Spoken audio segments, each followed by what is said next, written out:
The vulnerability of dependence.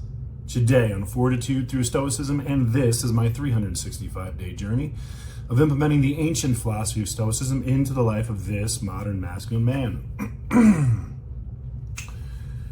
Interesting today. It's very interesting. Slaves.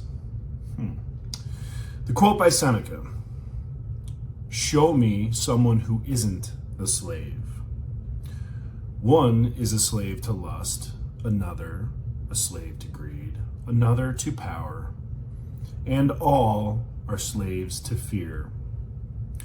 No servitude is more abject than the self-imposed."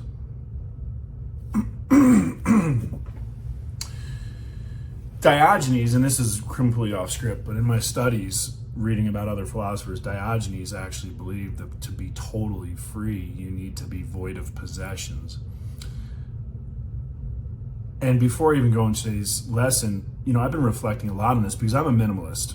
And when I moved to Florida from New York, I divested of a lot of my stuff. I had 3 Harleys. I sold them all.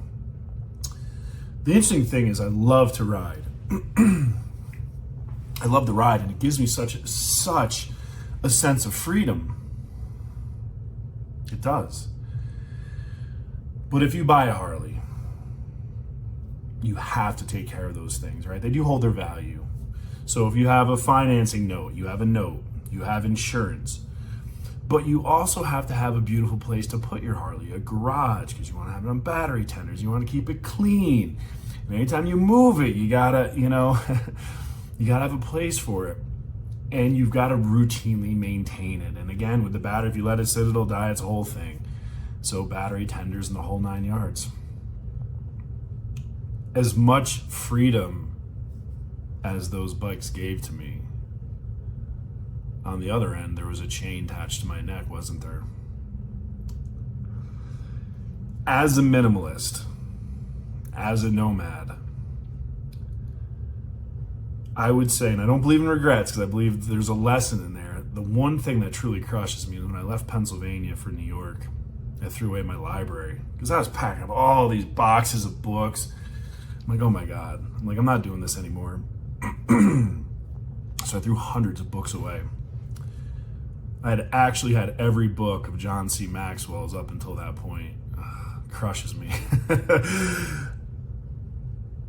But the lesson is, I don't need to tote around those books for the lessons. I have the lessons. I have the notes. And now in a digital world, I have, the books, and I have the audio books. But let's jump into today's lesson, because we're all addicts in one way or another. And listen, I'm an addict to progress. I'm an addict to the constant pursuit of excellence. I'm an addict to self-development. I'm an addict to going deep within myself and finding new recesses that I can learn and explore. I'm addicted to this. I'm addicted to my daily routine. Ryan Holiday talks about coffee, and interestingly, I gave up coffee about a month ago now, and it's one of the best decisions I made. Not going to go into the details, but if you do, you'll know. You'll figure it out really quick. It's like a poison, actually, we're putting in ourselves, and it's really just a sugar. It's really just a sugar and dairy delivery system. The way people dress up these beverages, it's very, very far removed from actually coffee.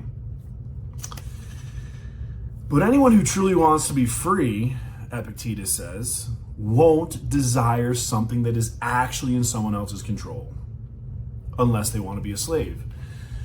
So then, with this thought in mind, if something is within our control, are we a slave to it? It's very interesting. Our routines can be disrupted. The doctor can forbid us from doing one number of activities that we love doing. We're constantly thrust into uncomfortable situations. This is why we must strengthen ourselves by testing these dependencies before they become too great. Again, the chains of habit are too light to be felt until they're too strong to be broken. You don't feel the chains of habit while you're doing it until you stop doing it. I've talked about this before, and there are some days that I fly in the middle of the night, so instead of doing my normal morning walk, I'll do it after my project open. Yeah, that's great in theory, but what I do is I'll get in my normal routine. The next thing you know, I'll find myself out in the middle of the walk, just in my thoughts. I'm like, wait a minute. No, I wasn't supposed to walk right now. That's habits. And again, that's a good habit, right? But I didn't want to walk that morning. It wasn't my choice. It wasn't what I wanted to do. It wasn't the plan. I was prioritizing rest. But my habits make me do that. And it's the same thing with bad habits. Years ago, I drank a bottle of vodka a day. I'm not an alcoholic. It became a very bad habit. Now, I can pick up a drink today.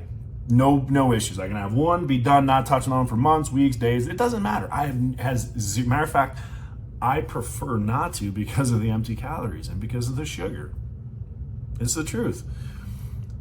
And moreover, I will never get to the point where I'm inebriated or intoxicated or lose control. The whole purpose of me doing Stoicism is to maintain control at 100% of my time. So why would I put something in my body that's going to defeat that purpose? Logically, it makes no sense. And then if you look at the pain that it's caused me in my lifetime, emotionally, it makes no sense. So why do we do it?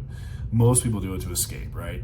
They do it because that initial release of those chemicals in the frontal lobe make us feel good about ourselves, right? a little bit of muscle courage, if you will.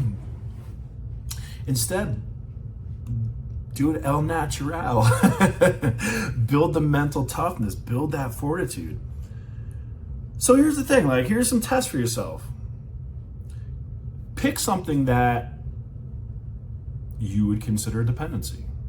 Cigarettes, alcohol, you name it. Masturbating, right? Can you put yourself on a diet for a day, a week, a month? What about that person that you are infatuated with? Can you just put them to the side if they're not reciprocating? It's like this. You ever taken a cold shower? Cold plunge? Yeah, it kind of sucks the first couple times, but then you get used to it. That's the strength. Now, of course, there's scientific reasons, brown adipose tissue, all this other stuff, but it's the mental strength, guys. It's always the mental strength that leads everything.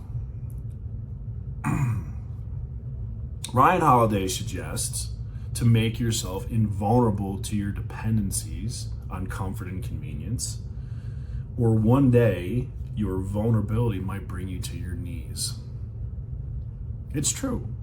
It's true. And I'm going to use mine. Where's my vulnerability? I don't know. I use medical marijuana for all my shit. It's prescribed, monitored by my more than one doctor. 3 doctors monitor my use of medical marijuana as opposed to other medicines. So yeah, I'm going to the Philippines. I don't think they allow it. I mean, it'd be a lot of pain. Won't be able to sleep. Am I going to die? No. But it's medicine.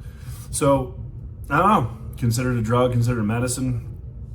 I guess it's up for debate. It's up for perception. But I will tell you that there is nothing in my life that I will do. Let me rephrase that. My daily disciplines in my life, I will not do without. Undeniable. That is the contract I made with myself.